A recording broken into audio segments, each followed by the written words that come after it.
जोधपुर सरकारी हुक्मरान नींद में सो रहे हैं। भूमाफिया धड़ल्ले से अतिक्रमण करते जा रहे हैं। कब्रिस्तान संघर्ष समिति का लगातार संघर्ष जारी है। कब्रिस्तान संघर्ष समिति के अध्यक्ष 70 साल के शख्स मोइनुद्दीन ओवैसी अपनी जिंदगी को दांव पर लगाकर जद्दोजहद कर रहे हैं। इस समिति में ज्यादातर सीनियर सिटीजन हैं, जिसमें से कुछ सीनियर सिटीजन संघर्ष करते हुए दुनिया से गुजर गए और अतिक्रमण हटाने की तमन्ना उनकी अधूरी रह गई।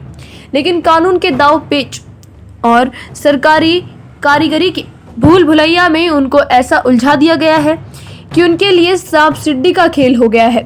कई बार ऐसा लगता है कि अब शहर के कुछ कब्रिस्तान से अतिक्रमण हट जाएगा, लेकिन माफियाओं की सांठगांठ से ऐसा दाव खेला जाता है कि चोटी पर पहुंचे हुए ओवैसी साहब फिर जमीन से अपना मिशन चालू करते हैं।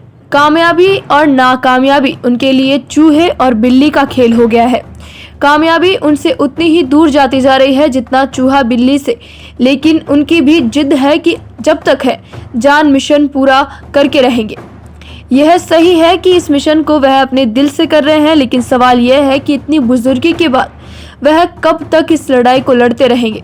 उनका शरीर कब तक उनका साथ देगा। अभी वह बैसाखी पर हैं, बिस्तर से उठकर बैसाखी पकड़ते हैं और जोधपुर से लगाकर जयपुर तक के चक्कर लगा रहे हैं। उनके पास पटवारी से लगाकर भारत के राष्ट्रपति तक के पत्र मौजूद हैं, जिनमें जोधपुर के भूमाफियाओं के कारनामे उजागर किए हुए हैं। हमें अफसोस इस बात का है कि कब्रिस्तान और वक्फ प्रॉपर्टीज पर ज्यादातर इसी समुदाय के लोगों ने अतिक्रमण किया हुआ है या इनकी शहर से अतिक्रमण किया हुआ है। शायद इसलिए चुपचाप बैठे हैं कि कहीं ओवैसी साहब का साथ दिया तो अपना खाता नहीं खुल जाए, अपने पुराने पाप उजागर नहीं हो जाए। इसी डर में चुपचाप बैठे हैं, लेकिन अब वक्त आ गया है कि ओवैसी साहब को अगर अकेला छोड़ा तो उनकी मौत के साथ यह मिशन खत्म हो जाएगा और जो कुछ उन्होंने किया है वह सरकारी कागजों में दफन हो जाएगा।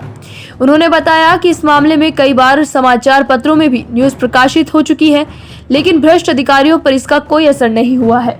मोइनुद्दीन ने युवाओं से अपील की है कि वक्त है कि नौजवान पीढ़ी आगे आए, अपने कब्रिस्तानों की खैर खबर ले और उनको बचाने की मुहिम में मेरा साथ दे, क्योंकि यह लड़ाई बड़े बड़े हाथियों से है, छोटे मोटे चोरों से नहीं। अगर इसमें नौजवान तबका आगे नहीं आया तो आने वाले वक्त में कब्रिस्तान में तदफीन करने में वह दिक्कत आएगी जिसका आप अंदाजा भी नहीं लगा पाएंगे।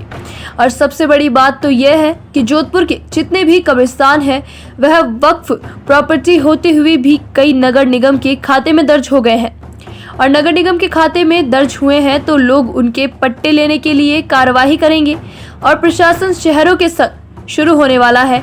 इसमें इस तरह के लोग मौका तलाश करते हैं। ऐसा नहीं है कि यह जानकारी मुझे अकेले को है, इस शहर के बड़े बड़े मौजूद लोगों को भी बताया है, लेकिन उनको अपना फायदा दिख रहा है। अगर वक्त रहते नौजवान पीढ़ी आगे नहीं आई तो यह कब्रिस्तानों के दलाल सब कुछ बेचकर आपको कहीं का नहीं छोड़ेंगे। लेकिन यहाँ सवाल ये पैदा होता है कि मुख्यमंत्री गहलोत के गृह क्षेत्र में भूमाफियाओं पर कार्यवाही क्यों नहीं हो रही? आखिर क्यों संबंधित विभाग इस पर कार्यवाही नहीं कर रहा है? कब्रिस्तान संघर्ष समिति की मुख्य मांगे: पहली, कब्रिस्तान की जमीन का सर्वे करवाना। दूसरी, कब्रिस्तान की जमीन पर अतिक्रमण को चिन्हित करवाना। तीसरी, भू चिन्हित जमीनों को कब्रिस्तानों से अतिक्रमण मुक्त करवाना। चौथी, भूमाफिया एवं भ्रष्ट अधिकारियों के खिलाफ सख्त से सख्त कार्रवाई करना।